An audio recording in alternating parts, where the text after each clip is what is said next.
আমরা কখনো কখনো কিছু মানুষজনকে দেখি আমাদের নন সার্কেলে, যে যারা কন্টিনিউয়াসলি একটা জিনিস নিয়ে ভেবে যাচ্ছে যে যখনই তারা দেখছে যে কোনো মানুষ বা কোনো লোকজন কথা বলছে, মেবি সেটা আমার ব্যাপারে বলছে, and of course it is something which I don't, মানে আমার ব্যাপারে নেগেটিভ কিছু বলছে, যদিও সেটার কোনো মানে প্র্যাকটিক্যাল কোনো এভিডেন্স নেই, বাট সেই জিনিসটা কখনো কখনো এমন স্টেটে চলে যায় যখন সেটা তার যে regular day to day activity সেটাকে খুব হ্যাম্পার করে। সেটা নিয়ে সে কন্টিনিউয়াসলি মানে ভেবেই যাচ্ছে, সে কখনো কখনো হয়তো বুঝতে পারছে, এটা আবার একটা ইন্ট্রুসিভ থট, কখনো সে সেটা বুঝতেও পারছে না। তো এই ধরনের যে মেন্টাল স্টেটটা, এটাকে সাইকোলজিতে আমরা বলতে পারি প্যারানোইয়া বা প্যারানয়েড মেন্টাল স্টেট।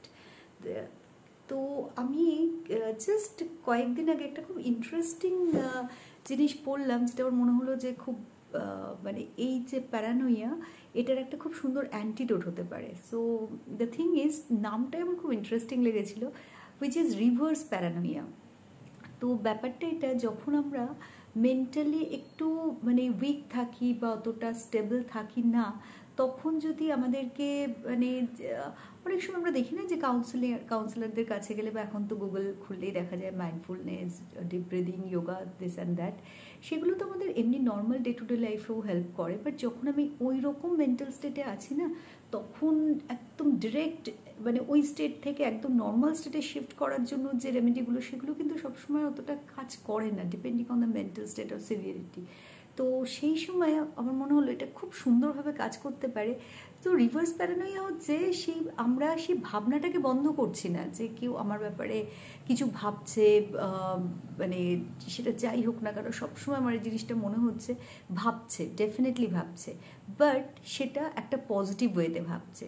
সাপোজ যদি আমি আগে ভাবতাম ওরা ভাবছে যে এই মেয়েটাকে কি বাজে দেখতে লাগছে, বা এই মানুষটা যদি নন সার্কেলে হয় খুব বাজে একটা মানুষ, এ তো আমার সাথে এই করেছে ওই করেছে, এইভাবে কথা বলছে। তো এখন যদি আমি এইভাবে ভাবি যে ভাবছে তো ডেফিনেটলি আমার সম্পর্কে, কিন্তু তারা যে কথাটা বলছে সেটা হচ্ছে এটা, যে মেয়েটাকে আজকে দেখতে কি সুন্দর লাগছে না, she is very beautiful, very gorgeous, তার ওই ড্রেসটা দেখ কি সুন্দর নিজেকে ক্যারি করছে। তো এই জিনিসটা হয়তো ইনিশিয়ালি একটু সুপারফিশিয়াল, একটু ইম্পোজড মনে হতে পারে, বাট এটাকে যদি মানে যারা প্যারানোইয়াতে ভুগছে, বা আমাদের মধ্যেও যদি কম বেশি একটু এরকম স্টেট থেকে থাকে, যেটাকে আমরা প্যারানোইয়া বলে ট্যাগ করবো না, বাট একটু প্যারানয়েড থট কখনো কখনো সবার মধ্যেই আমাদের মধ্যেও আসে।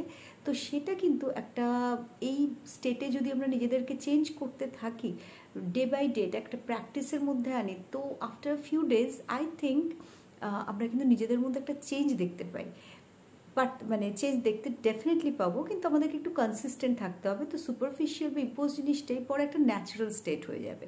আর যখন আমরা ন্যাচারাল স্টেটে আসতে পারবো, এটা আমাদের উইলিংনেস, আমরা অ্যাকচুয়ালি চাইছি কিনা তার উপর ডিপেন্ড করছে, আর কতটা আমরা কনসিস্টেন্ট থাকছি। তো সেখানে যখন ওই স্টেটটা আমরা অ্যাচিভ করে নেব, তখন আমরা আরেকটা স্টেটে যেতে পারি, যেটা হচ্ছে ন্যাচারাল স্টেট, যে রিয়েলিটিকে অ্যাজ ইট ইজ দেখা, যে আমি তো সেরকম ইম্পর্টেন্ট কেউ নই, আমি কোনো সেলিব্রিটি নেই, কিছু না। হ্যাঁ, ডেফিনেটলি আমার কাছে আমি ইম্পর্টেন্ট, বাট আমি কি রাস্তাঘাটে যখন এরকম কাউকে দেখি, তাকে আমি চিনি না জানি না, তার সম্পর্কে কি আমি এরকমভাবে ভাবনা চিন্তা করি?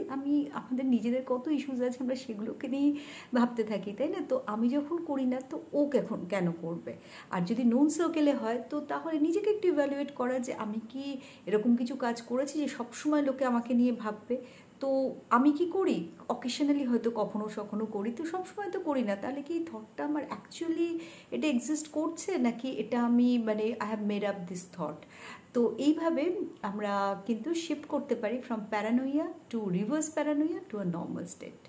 সো আমার খুব ইন্টারেস্টিং লেগেছিলো জিনিসটা। আমার মনে হলো যে এটা একটা খুব সুন্দর শিফট হতে পারে আমাদের মাইন্ডসেট, আমাদের থট প্রসেসে, যেটা দিয়ে আমরা কিন্তু এই প্যারানোইয়া বা প্যারানয়েড মেন্টালিটিকে আমরা কি করতে পারি, একটা মানে ওভারকাম করতে পারি, বা এটার খুব সুন্দর একটা অ্যান্টিডোট হতে পারে। ওকে, ট্রাই দিস আউট।